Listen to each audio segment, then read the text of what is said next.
Coupe du Monde 2026. En cas de retrait de l'Iran, un sacré casse-tête pour la FIFA. Contrairement à ce qui a été rapporté, ce n'est pas obligatoirement le perdant du play-off de mars qui pourrait être repêché par la FIFA si l'Iran se retire de la Coupe du Monde 2026 à cause des tensions géopolitiques actuelles.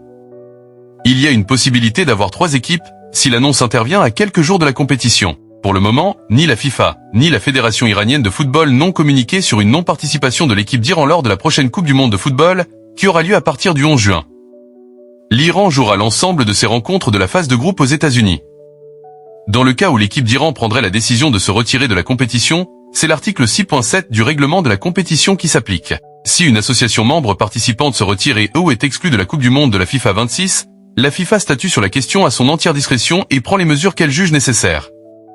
La FIFA peut décider de remplacer l'association membre participante en question par une autre association, et explique le règlement de la FIFA. En clair, la FIFA peut soit mettre en place un groupe à 3 équipes, soit remplacer l'Iran par une autre nation. Mais décider d'une autre nation peut s'avérer difficile. Tout dépend du timing de l'annonce. Si cela intervient avant les playoffs du mois de mars, alors l'équipe repêchée sera l'une des nations de ce tournoi. En revanche, si l'Iran décide de se retirer à quelques semaines du Mondial 2026, alors la FIFA pourrait repêcher une autre équipe ou tout simplement assumer un groupe à 3 équipes.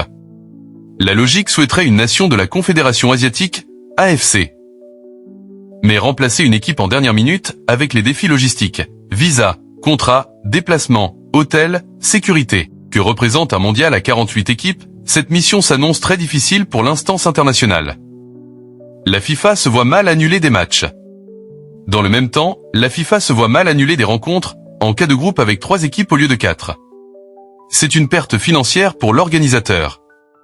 Seul avantage pour la FIFA, la gestion des supporters de cette équipe iranienne. Très peu de déplacements étaient prévus pour suivre l'équipe aux États-Unis. C'est la première fois dans l'ère moderne de la Coupe du Monde que la FIFA est confrontée à cette problématique pour un tournoi aussi prestigieux.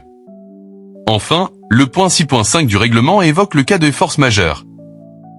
Si une association membre participante se retire ou si un match ne peut être joué ou est abandonné en raison d'un cas de force majeure, l'instance organisatrice autorisée de la FIFA, y compris le centre des opérations du tournoi, décide de la question à sa seule discrétion et prend les mesures qu'elle juge nécessaires, explique le règlement de la FIFA.